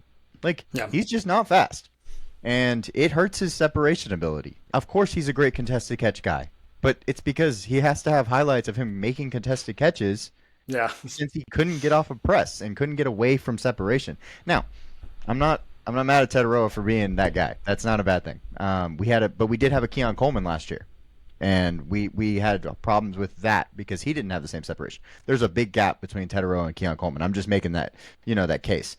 Sure. Tetaroa in the last 2 years. First team All-American this year, first off. 8.7% drop rate. That's a little high. I didn't expect that, but I think he has great hands. 88.0 man grade. Great, His 2-year sample size, 174 receptions, 2,721 yards, and 18 touchdowns. Per game, that's 7 receptions for 108 yards and basically 3/4 of a touchdown. Like, I know that Tetaroa is good at football. It's not that. I just think, like Cam said, the floor versus the ceiling is the issue. Because I think he has an amazing floor. I think he's a long-time pro, 10-year pro. No problem to me. Like, I think that's fair. Absolutely fair. My problem is on the other side is people are comping him to AJ Green. And I'm like, the prospect difference between AJ Green and Tetaroa is a big difference. So that's my big thing. And then I have a question for both of y'all. Because me personally, we have to, and we'll do this on all of these rankings, but wide receiver. When we do wide receiver, I'm going to have to rank Tetaroa versus Marvin Harrison, Malik Neighbors, Rome, and Brian Thomas. He's not going to be in the top 3. He's not going to be with those top 3 guys. Agreed. And we watched Brian Thomas as a player this year, but it's like, if you just thought of him as a prospect, which one would you rather have? I don't, like, at this point right now, I'm not going to say because we want to save some of this stuff, and this is really juicy. Right. This is real juicy right here. But which one would y'all rather have just at this moment in time? I would rather have Brian Thomas. 'Kay. Because it's the over the top. Yeah. Like you said, I mean, it's not like Tetaroa couldn't be a big play guy. I mean, he had 300 freaking yards on 10 catches. But at the end of the day, Brian Thomas, we saw him run away from guys at the pro level immediately. Mm-hmm. And he immediately came into a not necessarily congested receiving room, but we didn't expect, him to be one of the potential receiving leaders or have, lead the team in red zone targets. Win the fantasy season for everybody. Yeah, exactly. So, at the end of the day, I like the style of Brian Thomas as a receiver more. Tetaroa, from a fantasy perspective, I'm gonna have a really hard time deciding what to do with him next year. Say he hypothetically goes to a great landing spot that he can immediately inherit Right. wide receiver 1S targets or workload. Like he's gonna be like a 5th round pick, and you're gonna tell me I can't go get Roma Dunze off a down year 2 rounds later, Yeah. something like that, where I still believe in him as a prospect. He was just in a logjam. And Caleb. Yeah. Yeah. But No, I agree. it's kind of one of those things that it's going to have a hard time, at least from a fantasy perspective. Yeah. Dustin, what about you? Who would you rather have? I agree. I've said agreed. Brian Thomas. Okay. over T-Mac. And So simply, like he said, because of the speed aspect. yeah, I mean Brian Thomas. I told, and we had this conversation last year. And you can go. I have. It's not like I didn't have a podcast at that point where we have You're bookmarks, fine. right? Like I have Yeah. bookmarks. Um, but I said, Brian Thomas is the best deep threat in this class. That Yep. was the thought process a lot longer before other people saw it, I guess. I thought he was the best like deep threat in the class. And he was 14th on our board and he didn't go till 23rd and most boards had him in the 20s. There you go. You're welcome. Um it's like we should do this for a living. The guy I want to talk about is Jade Barron. And the reason I want to talk about Jade Barron is for, of course, it's great to talk about Jade. Jade's a really good player, but I know that other people have him in the top 10. And I'm obviously don't have him that high. He's at 18. That's okay, though. He is by far the best zone corner in this class. That's just a fact of the matter. He's a zone coverage beast. He is a great tackler for a cornerback, a 9.5 missed tackle rate. These things that just remind me of last year. And I told you about a guy, and his name is Cooper DeJean. Cooper did have a first round grade. My thing is, and we're gonna talk about this throughout this process, but can Jade Barron be Cooper DeJean? Because if he can, I'm really too low. I get it. I'm way too low. And I know that the league is very like, oh, we should try to replicate what happened last year. Jade is a replication of what I think Cooper DeJean was when you just talk about like what scouts see. Super alignment versatile, plays both slot, box, outside, safety, deep, wherever. That's the same thing as Cooper. And then, just missed tackle rate is so low, just like Cooper was. So I think that's kind of my dilemma on Jade is I don't think he's as good as Cooper was. And I had Cooper at 17, Jade is 18, but we had 17 first round grades in that class. This is 14. It's a little bit different. Cooper would have been lower and would have been obviously higher in this class overall. So I just want to see where y'all are, what y'all think, and kind of just talk about this whole Cooper DeJean versus Jade Barron talk. Yeah, Jade is interesting. I didn't expect him to get as much love as he's getting, Mm-hmm. but also it has a lot to do with just every other cornerback prospect in his range or tier Fair. is either down year or was hurt, Mm-hmm. and so essentially he took the baton and ran with it. Of all draft eligible corners, he had the highest PFF grade. On top of that, won the Thorpe Award. Wasn't controversial, even though a lot of people wanted to peg Travis name Hunter. slipping mind. No. Ohio State safety. Latham? Ransom? No. Oh, Caleb Downs. Yeah, I'm Caleb so Downs. sorry. Sorry. I'm Yeah, talking. Caleb Downs. He's an amazing player, and we'll talk about him next year a lot. But he didn't have as great of a year as Jade. He is a very talented prospect, but Jade just was awesome on one of the best defenses in the country this year. Um, to me, I think he's a very safe corner. I don't know how if he'll ever become like a lockdown, like you said, he's a zone corner. Mm-hmm. So, but he thrives in his role. So somebody, whoever picks him between probably where he's going, which is 11 to 20, they're going to get a very good immediately impact player. But it's just got to be the right scheme and right fit for him. So you would not rank him above Cooper?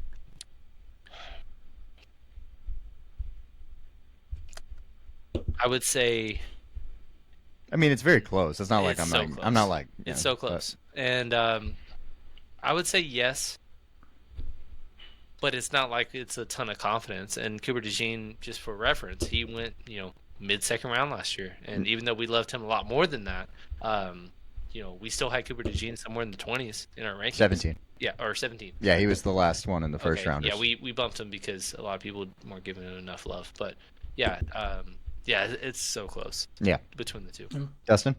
Yeah, I like what Kim said about it. He probably watched Jade more than I did, given that he's a Texas fan. But from what I did see from Jade was he was pretty locked down when he was out there. Seemed to always be making a big play, or at least be in the right spot to make a play. His athleticism, obviously, very good there. Got good reach, good size, good speed. I don't know that I could say whether he's better or worse than Cooper, because all I could think is recency bias. I'll admit it. His play towards the end of the year, and then obviously in the Super Bowl, was fantastic. So it's hard for me to, think back to pre that when he was at Iowa. But I am excited for Jade. I think he's going to be a really good cornerback in the league. Well, and Cooper DeJean also had the number one cornerback PFF grade for the year. He Yeah. was first in the NFL, not in college. So Right. he's pretty good at football. Yeah, Yeah. but he Yeah. also was coming Pretty off good. his own, Injury, yeah. season-ending injury. So it would have been another one of these things where we're putting him, in a similar tier with another, injured but really awesome Yep. prospect. So Right. one of those interesting things. Yeah. Dustin, let's talk about your comparison. It's a fun one. So, Yeah. Two really good linebackers. I think that's all from everything I've seen. Everyone has both of them pretty high. And Jalen Walker from Georgia and then Jahad Campbell from Alabama. We talked about both of them when we did our mock draft. I believe you had Jalen Walker going to Arizona, and we, made some jokes, but he is a really good linebacker prospect.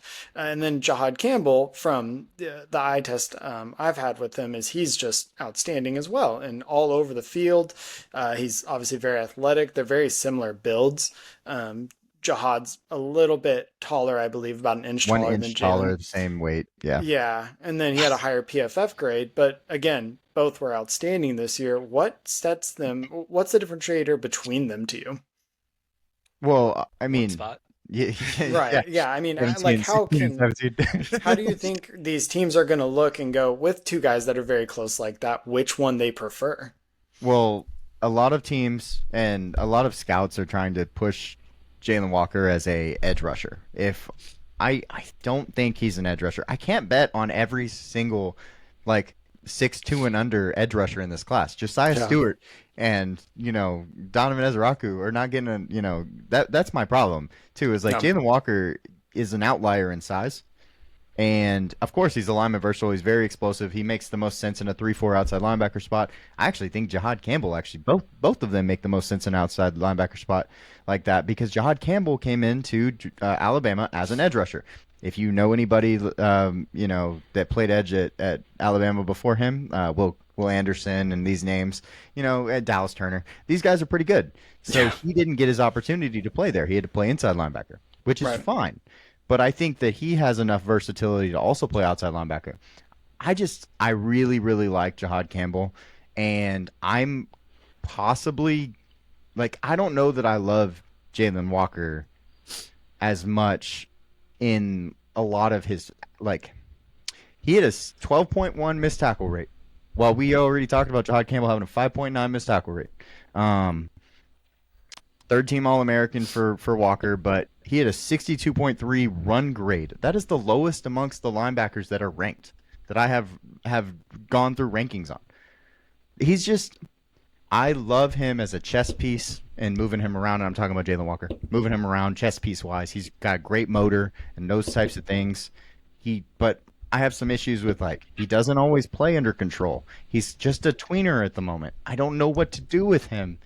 I'm way more comfortable with Jahad Campbell as like, hey, this guy is a legit linebacker, and on third down you can rush him, and he can play linebacker at a extremely high level, and he's huge, and he's athletic, and he's physical, and he has the pass rush upside. So I guess I'm really close on these two guys, but I just really like Jahad Campbell. I think Jahad Campbell is a guy that I think more people should be higher on. I think Daniel Jeremiah has him at 12th, so I love to see that. But he has Jalen Walker at 6th. So there's a lot of back and forth. I think Jalen Walker's obviously getting more love because of his pass rush ability and his twitchiness, but I think it's really close. And that's why they're 16, 17. You Sure. know? Yeah, excuse me. I mean, with Jihad, we just feel so much more comfortable with him in his exact role. Mhm. Like you said, Jalen Walker being a tweener. A lot of times people are overdrafted because it's just like, oh, we could put him anywhere. But then at the end of the day, when you end up saying, oh, well, we got to put you somewhere, ends up not panning out. I mean, Isaiah Simmons is one that I think of that they were just like, not only did he kill the combine, he's big and fast and all of what he did, but he couldn't play safety, he couldn't play nickel, he couldn't play linebacker, he couldn't play edge, and all of a sudden now he's on his third team and going out of the league just 4 years later. Yep. So sometimes, being versatile is awesome, but when you are graded as a potential top 10 pick, that's a little kind of scary because at the end of the day, you can be good at a lot of things, but you really got to be great at something to justify being a top 10 pick and actually being a hit from that. And so that's the concerning thing for me is just like, can he develop being great enough in any area to just become the impact player that we think he possibly can be? Jalen Walker is not Micah Parsons. And I need to make that very clear to everybody that wants to like just be like, oh, he's obviously Micah because he can play inside linebacker and he can move down to edge if he needs to. He is not Micah Parsons, and they're the same size. It's not like I'm just like making some crazy stuff up. Everybody wants to. That is the comp. I just don't think they're the same player. I don't think they have the same abilities.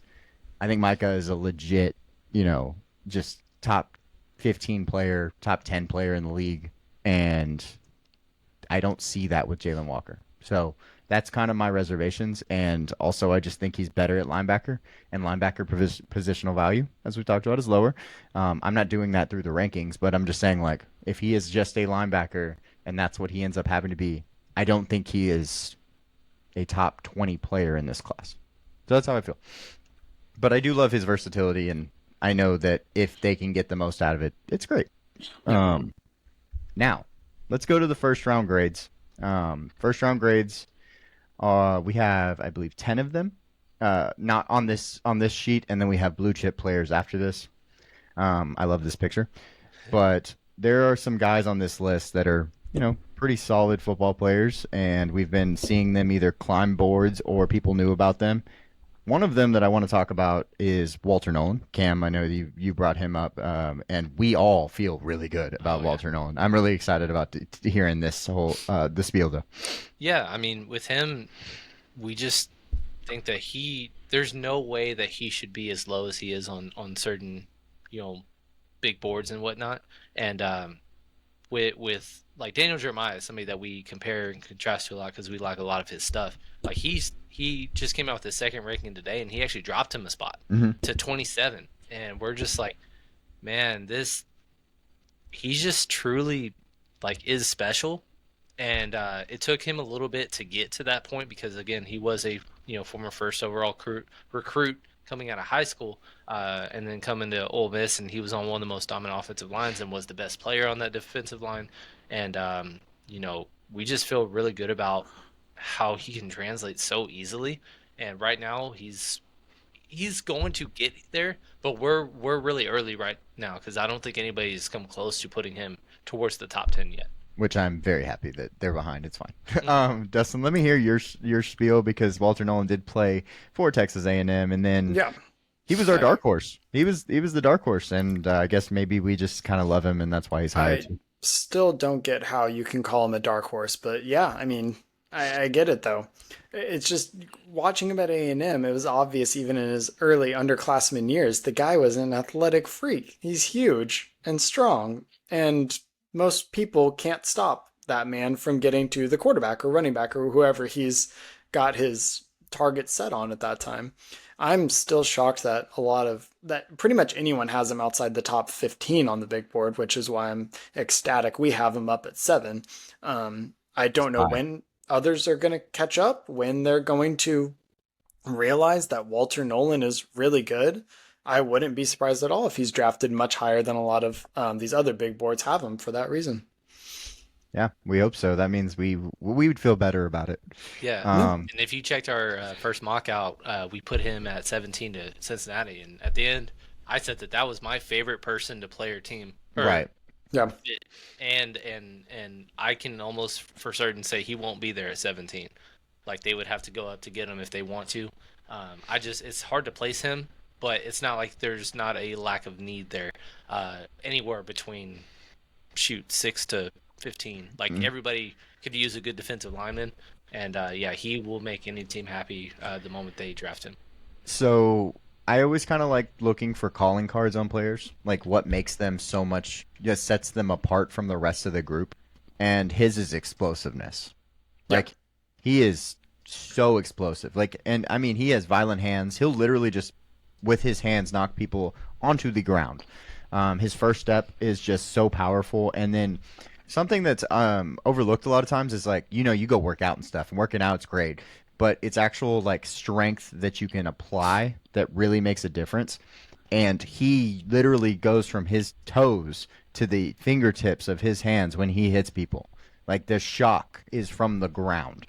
So I'm very excited. He has some amazing traits. He's super raw, so he has a ton of upside. I think he's 21 right now, and I mean, I'm just like I don't understand it, and we're gonna have that conversation, of course, throughout this process. And I'm betting people will slowly creep him up, but and Kenneth Grant is the guy that's kind of been considered the number two guy, and I'm just like, okay, well, I like Kenneth Grant. Don't get me wrong. He's in this board. He was on the last page. He is not Walter Nolan. And that's just how I feel about it. He is not Walter Nolan.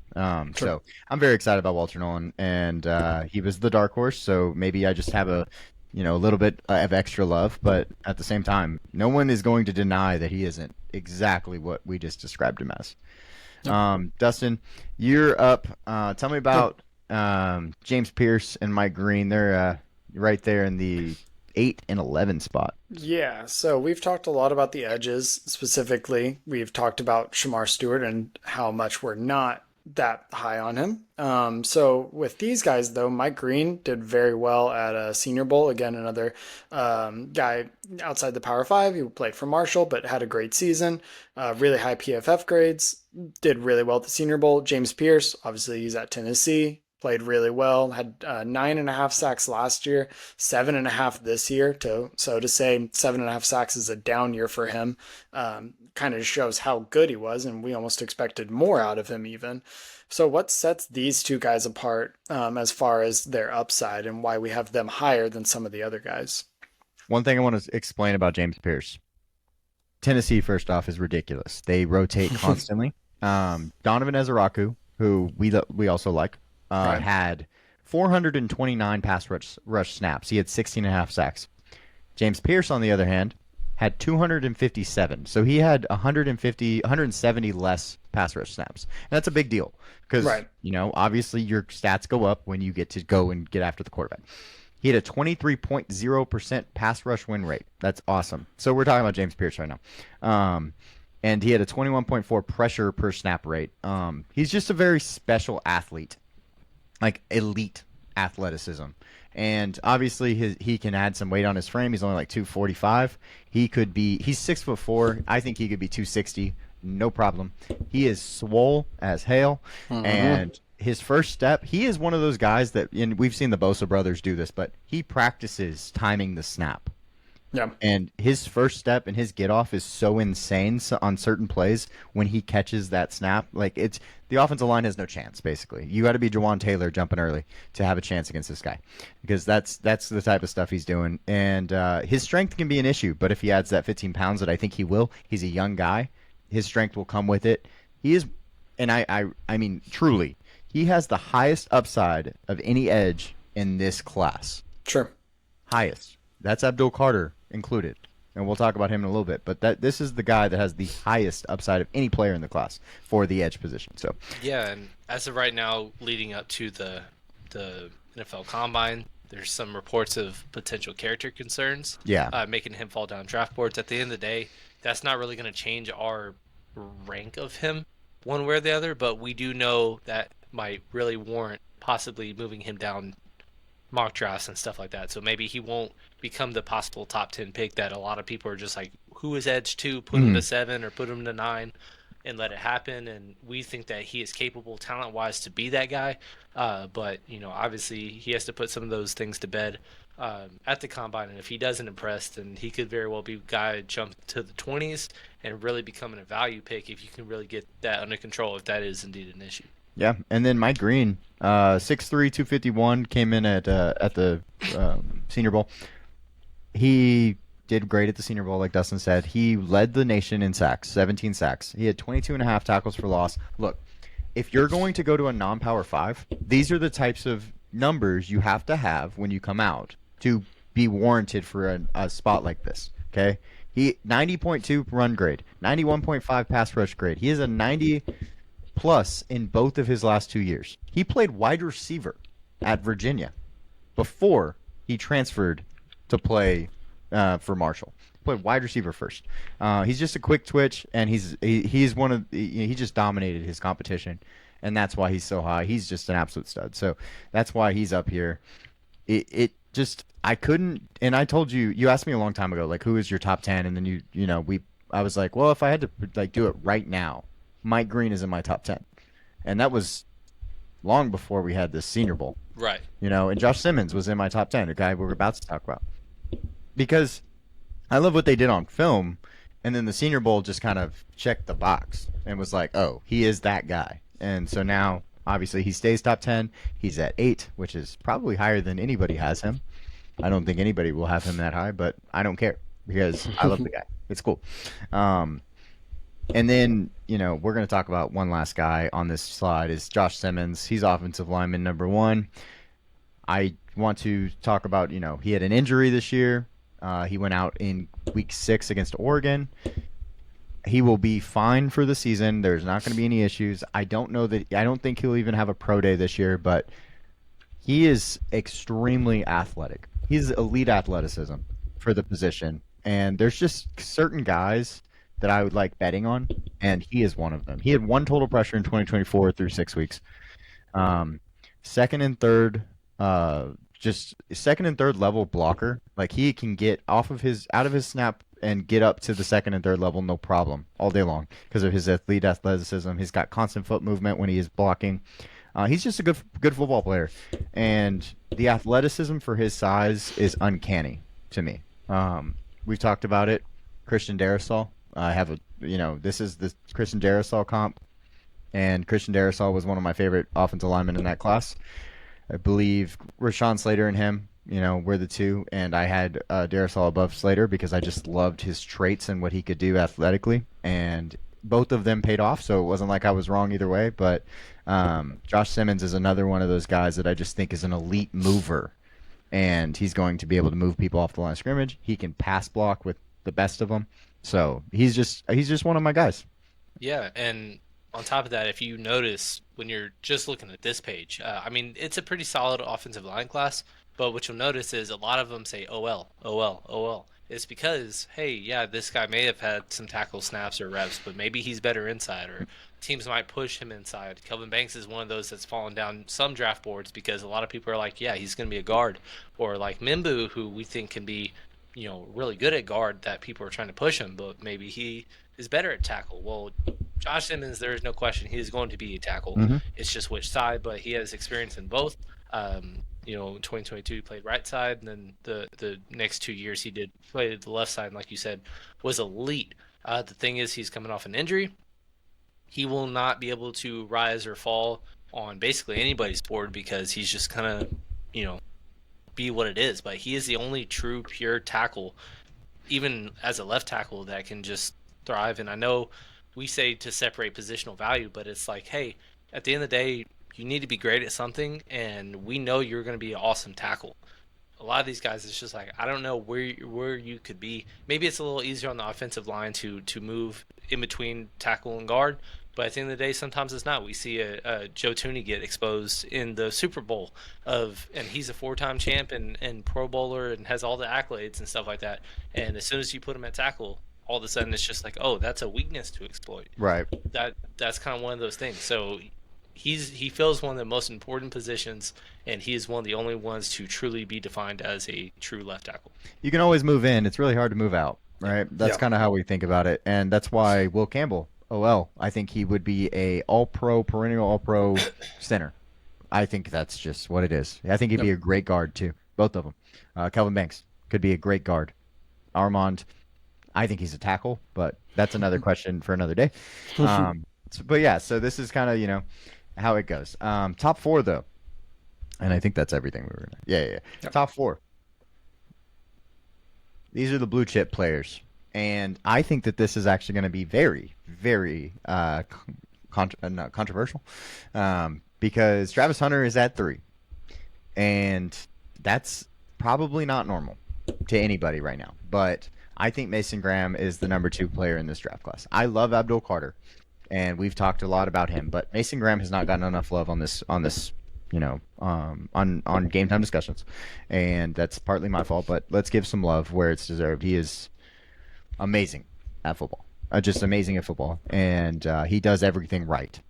every play. He is the new age of interior offensive line or defensive lineman to me. Like he is going to be able to pass rush at a high level, and he can stop the run at a high level, and he is just going to wreak havoc. And I love him. So Yeah, and he's coming off back-to-back grades, 90 plus PFF grades for each 2023 and 2024. He was one of the best players on their national championship team, and he got to come back to school because he had to.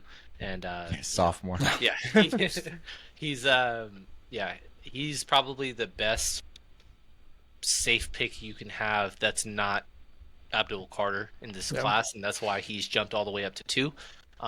With Travis Hunter, my concern with him isn't whether or not because the topic of conversation is how much can he play of both sides. It's just at the end of the day, if you're just really good at both, that doesn't warrant being a top 5 pick. And a lot of people, nobody is really saying that he could possibly drop. And it's basically I haven't really heard anybody bring this up, but I just have the concern or worry of him having a career trajectory similar to Reggie Bush, where Reggie Bush was this, polarizing guy that was one of the best Heisman players of all time and return men, all that stuff, and he's picked 2nd overall. Some people even were very upset that he wasn't going 1st overall in 2006. Yeah. And he ends up having only 2,000-yard seasons, none of them with the team that drafted him. His only only time as a Pro Bowler or All-Pro was as a return guy. That doesn't warrant being the 2nd pick in the draft. And so, unfortunately, you have to consider him a bust based on what the accomplishments. Doesn't mean he wasn't a bad player or he was a bad player. But with Travis Hunter, if you just become an 800-yard receiver and you're a cornerback too, does that warrant being, top 5 consideration? That's the biggest question I have, and I don't think enough people are really talking about that. For me, I think Travis Hunter is obviously an amazing football player. There's no question about that part. Like, he is extremely twitchy, reactive capabilities, but I've seen a lot of people just try to go find the only other player that was this good and compare him. And I'm like, okay, so he's Champ Bailey is what they all say. Like, he's not Champ Bailey. They are not the same. No. And truly, like, with Travis Hunter, you should compare him. This is his wide receiver comp. Yes. This is his cornerback comp. Don't look for one player that, like, molds him, because he's not like Champ Bailey to me at all. And if he is Champ Bailey, well, then obviously he needs to play cornerback and be really good at it for a really long time. That's fine. I agree. And I actually do believe he should play corner at the NFL level. But I think it's been lazy, like you said, just trying to compare him to Champ Bailey and being like, that's good. I'm like, no, he is a different player than that completely. So I do think he's 3. You know what I think his corner, like, similarity is, and what I think his outlet could be, is what Trayvon Diggs is. Yeah. And it's a guy that, hey, he's going to get beat, but he's one of the best ball hawk or being able to high point stuff, do jump balls. It's hard to throw at him like that, but you can burn him. Yeah. And he can get beat on routes, simple routes. I remember the New England game when jumping routes. Yeah. The New England game, I think it was Kevin Bourne that just literally ran right by him. And it's not like he just got his eyes locked. He just was trying, and it's just like, man. But at the same time, you live with 1,000 yards given up because he gets 12 picks. Yeah. And with Travis Hunter, I'm not saying that he's going to be so bad to give up 1,000 yards if he's a cornerback, but like, hey, he's going to lead the league in picks a lot if he's a true, just every down corner. But at the same time, that doesn't mean that you can't throw against him, because he could possibly give up some big plays. I don't see him really competing with the best in the NFL in terms of the receivers, because this is the best era of receivers we've ever seen. And so going up against the Justin Jefferson or Jamar Chase, if we're playing fantasy football and we're playing, whoever Travis Hunter's playing, and that's going to be the matchup, we're probably going to be playing a lot of that receiver that week, because we're not afraid of him not producing, similar to other players or cornerbacks that have really truly joined like the shutdown discussion, like a Sauce Gardner he did as his rookie year, or Derek Stingley, who became an All-Pro this year. Is kind of one of the, or Pat Surtain, current reigning defensive player of the year. I don't see him with those ceilings. And a lot of people are putting the comps, like you said, to just like, he's this elite guy and he's this elite guy, and you're going to get both, and it's going to be awesome. And it's like, well, this isn't Madden. there's Right. attrition, and Well, and you said the comps too. It's like those guys are very different types of players than him. And exactly. I just think like if he was just a cornerback in this class, he'd probably I mean he would still be above Will Johnson, but he'd be like one spot, two spots above Will Johnson in my eyes. Mhm. He would in other people's boards, I believe he'd probably be the same. Even if they had Jade at 9 or 8, it would be Travis Hunter's just a little bit better than that guy. Not Travis Hunter is a generational corner. It's like, well, no, Travis Hunter just offers so much, and that's why you put him so high, number one overall on some boards. I'm like, I'm just not there because I don't know that, like you said, attrition. I don't know that he's elite at anything, and elite players go at number one. Not, and I think like I said, I think his attributes, his twitchiness, his ability, his speed, his all the things are great. I just don't think he's a number one player in this class. So, hey, Dustin, who's your favorite player on that board? Ginty. It's Ashton Ginty. Yeah. I was actually gonna say I'm disappointed but not surprised that he's not participating in the on-field workouts at the Right. combine, but Yeah. he will be participating at the Boise State Pro Day. And if I get to see him showing out his athleticism on a blue field one more time, I'll be very happy with that instead. Yeah, There, get it. yeah, with him, it's just there's no point because No. he's clearly in a tier of his own as a running back prospect. Yeah. Each of the last 2 years, he was number one in the entire country out of 444 running backs in PFF grade. He had identical 94.9 grade in 2023, and he did the same thing in 2024. He just had even bigger numbers. And you said Max Crosby was like your best call. Like you brought up GNT right before we really truly started like talking about college prospects, and I really wish you would have because like that was kind of like a 50-1 kind of call because nobody was talking about him as a possible first round running back and what he's become, and you were way early on that, and so I just want to Yeah. give you kudos to that because it's justified, it's warranted, and we still have a bet of over under being a top 10 pick. I still feel very fine with it unless there's something that comes out that just makes it be completely different. But yeah, he's one of those guys that you really truly want on your team next year. Yeah. I mean, the problem for me is like we all talk about Genty as a running back, but I'm like, we didn't even see him as a pass catcher this Yeah, year. we didn't even, He had 400 and something yards last year as a pass catcher, and that's this year he didn't even have to do that. That's the Right. thing that was funny. He had 2,600 rushing yards. Like he had 2,750 all-purpose yards. He is just that guy. Insane. 1,970 of those yards were after contact too. Yeah. That's probably first. Yeah. Right? I think so. Like that's first. I mean, that was He the was- graphic most of the year was like Ashton GT after contact, then somebody else. Yeah. I don't know if anybody ended up catching that. I know O'Marion had 2,000 all-purpose yards, but he didn't have 2,000 rushing yards. Apologies. He had 578 receiving yards in 2023. Not 400. My bad. Like that's legit numbers. That's freaking like top 3 in this class. Yep. So Ashton Genty's the best running back in this class, and this is This is the only positional value one that I might be on because positional value at running back is a lot different than other positions.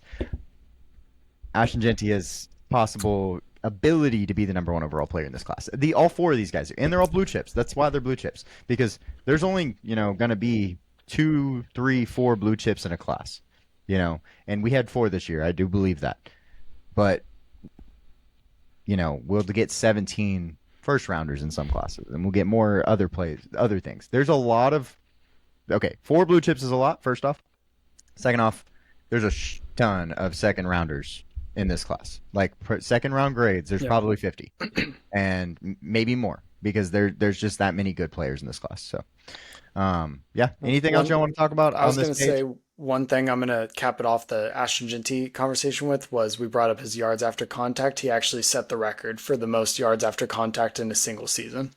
He had 5.25 yards after contact per rush. Yeah, it said he had 1,889 when entering the Fiesta Bowl. So Nice. that's a lot of Okay, well, yards. I'm gonna stop sharing. We have hung out for an hour and 45, which is great. That was Whatever. fun. I Yeah. love I love these videos, but we appreciate y'all hanging out with us. We should talk about this more because liking and commenting and subscribing helps us a ton. Just, getting more people to come hang out, getting more comments, and just like seeing more football fans because that's really, what we want to hang out with football fans, people that love football. That's what this. I know Dustin's doing a basketball section right now, but this is built on football and Yep. people that are true fans of the game. So we love it. Yep. Yeah. Yeah, we want to know what your favorite prospect is in this class. Who do you think is going to really kill at this combine and thrive? Who are some people that you just are really high that you just don't see it with? I want to talk with that because, like you said, it's very very deep class, and just because somebody's 20 and somebody's like 60, that's not nearly as much of a gap as you would think compared to recent years, just Yep. because of how not many first rounders there are and how just deep it is. We have all these good running backs that we talked about in the top 50, but there's other guys that could really vault themselves, and we wouldn't be shocked at all if any of them, as third, fourth rounders, become all pros, all stars, Pro Bowlers, whatever you want to call them, fantasy assets. Yeah. Yeah, we're going to be talking about all of them all year, and so those kinds of things are stuff I want to talk and engage with you guys about. Absolutely. Well, we'll see y'all on the next one. We appreciate it. And Thank thanks y'all for very watching for much. an hour and 45 minutes. Yep. Bye, guys.